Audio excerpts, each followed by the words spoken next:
Warning, this content may be disturbing to some audiences. Subscribe, if you dare. 10 minutes later, shot 2 kids at the park at the end of my street. Hey everybody, welcome to ANECDOSED. People ask Reddit. When did your something is very wrong here feeling turned out to be true? Number 1. I'm a member of a local Facebook group to help moms find babysitters. One of the admins was a mid-20s man who babysat for tons of kids in the area, and specialized in caring for nonverbal and autistic children. His posts always gave me, and some other members, a weird vibe, but he was loved by this group as a whole. He was just arrested for molesting 2 children and possession of child porn. Bail is set at $2 million. It's estimated that he sat for over 500 children in our area. Who knows how many he abused? Number 2. One morning I dreamt that my dad passed away. I woke up crying, called home immediately and was relieved that he was okay. But there was this "there is something wrong" feeling. Hours later, I got a call during late afternoon from home saying my grandpa, Dad's dad, passed away suddenly. I'm quite close to my dad, and was close to my grandpa as well. This incident haunted me for a long time. Number 3.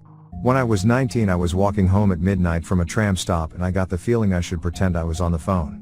A minute after doing so, a car pulls up next to me on the empty road. It's 4 guys all leering at me. The one in the passenger side starts saying things like, "How about we take you for a good time," and his tone is predatory. I try to keep it cool because I didn't want to look frightened, to encourage them that I am prey, and start telling my friend there's a group of guys in a car harassing me and describing the car. I hear the driver say to his mate something about my conversation on the phone, and then they take off. I ran home faster than Usain Bolt with now ready on my phone should they change their mind and come back. A couple of months later, I hear on the news that in my area there was a group picking up girls and gang raping them. The description matched the car and the guys in it that followed me that night. I had the sense after my encounter to tell my work what happened and refused to do night shift anymore unless they paid for my taxi home. I shudder to think what may have happened if I hadn't pretended to be on the phone that night. Number 4. I knew a guy who would have kids with ASD stay with him from time to time. My sister has ASD and he said he could look after her for a bit to give my mum a break. Now, I'd always felt something was off about him, but I'd put it out of my mind that he was just strange. But from time to time his comments would be just a bit off. He also had ASD, so I put it down to that. When he asked to look after my sister, I told him Mum probably wouldn't go for it, but I'd mention it to her. I did, and Mum had no interest in it. I'm so glad, because he was eventually arrested for a significant number of charges involving child abuse. I felt especially betrayed because I thought he was a friend, and had told him about my own abuse as a child. Number 5. Came back to work after a week off for Christmas vacation and immediately noticed something was off with my friend. I had no clue what it was, but I just knew something was wrong with him, but I couldn't explain what it was. I kept asking him if he was alright, but he kept saying everything was fine. On the second day, he came up to me and asked me how to do something that I know he knew how to do. I had trained him on how to do it. I became very concerned at this point. The third day was New Year's Eve, so we only had a half day, and he was working on a spreadsheet. End of the day came around and I took one look at it, and I could have printed it out and called it modern art. That's how horrifying it looked. I called the boss over and he pulled him off of it, which caused my friend to break down and start crying because he couldn't understand that he had done anything wrong. I was moving to a new place over our day and a half off, so I simply told him that something was wrong with him and he needed to get some help. We came back in for one day on Friday and my friend wasn't there. I learned that he was in the hospital because of a heart attack. Later on, we learned that during the days leading up he was suffering from mini strokes, and that all of my constant nagging about if he was alright ultimately led to him thinking that maybe there is something wrong with him. And so he called a taxi to take him to the ER on New Year's Eve, where they immediately recognized that he was having a heart attack. A doctor later told him that if he had not gone to the ER when he did, he would not have woken up if he had gone to sleep that night. Because of this, my friend says that I saved his life through the power of our friendship. Number 6. When I was 15, I hung out with some friends after school and got a ride home that night. No one had been home all day, so there were no lights on inside or out. The friend that drove me home didn't stick around to see if I made it in, so as I'm starting to make my way up the walkway to the front door, I sense someone waiting to meet me there. I calmly stop after taking a couple steps and say nope. Loud enough for the potential criminal to hear me, then briskly turn around and walk swiftly down the street.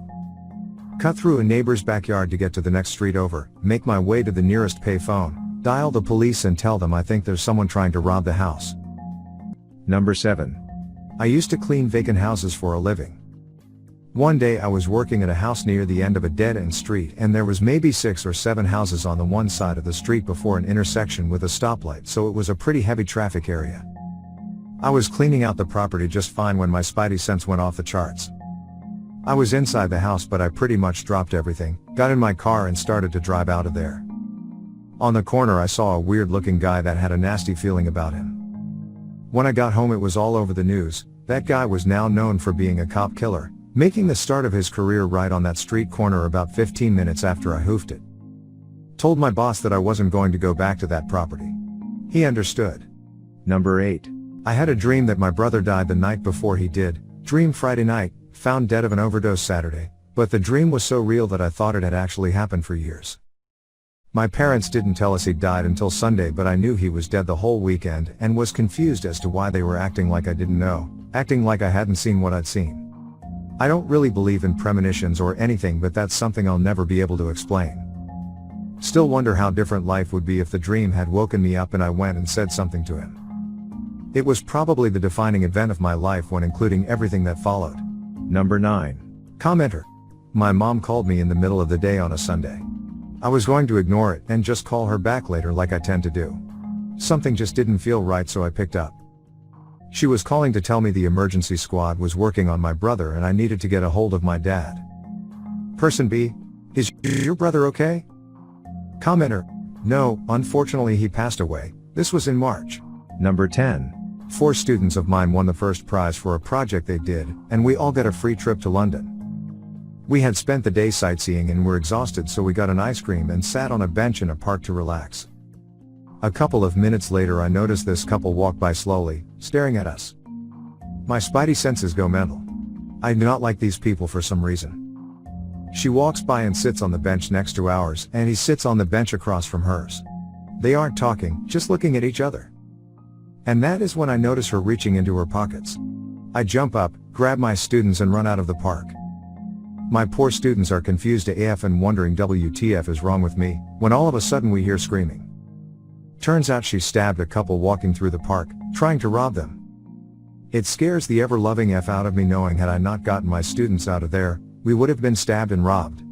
Number 11. I was like 6 years old and in the backyard of my best friend/neighbor swimming in a 3-foot play pool thing.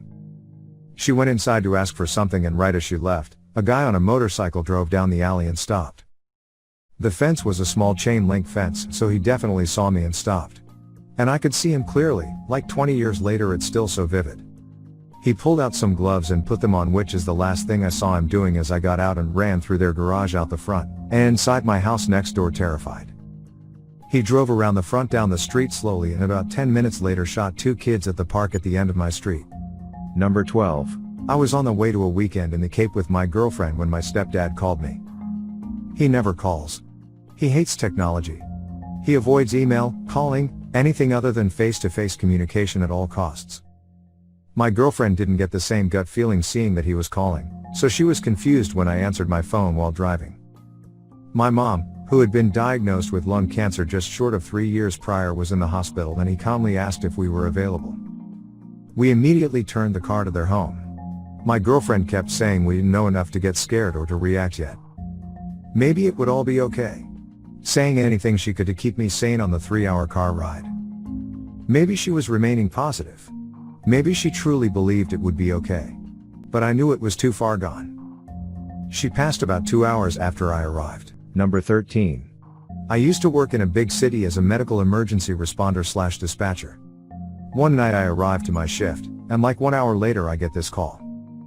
A man calling for his wife who was choking on food, and who suddenly started to feel better whilst the call, which made him change his mind and say he didn't need an ambulance anymore. I could have stopped the call there, cancel or rank it as a low priority. But I had this feeling, and when the man asked me if I wanted to speak to her I said yes.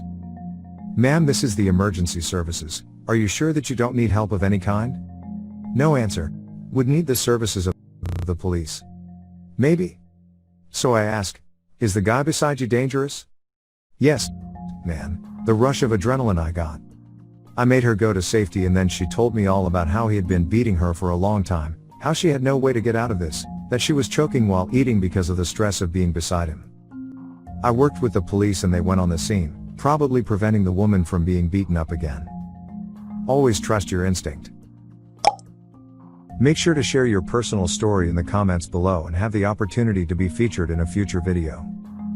Also, if you like these topics, don't forget to like, subscribe, and hit the notification button to continue seeing more content like this every day. See you next time.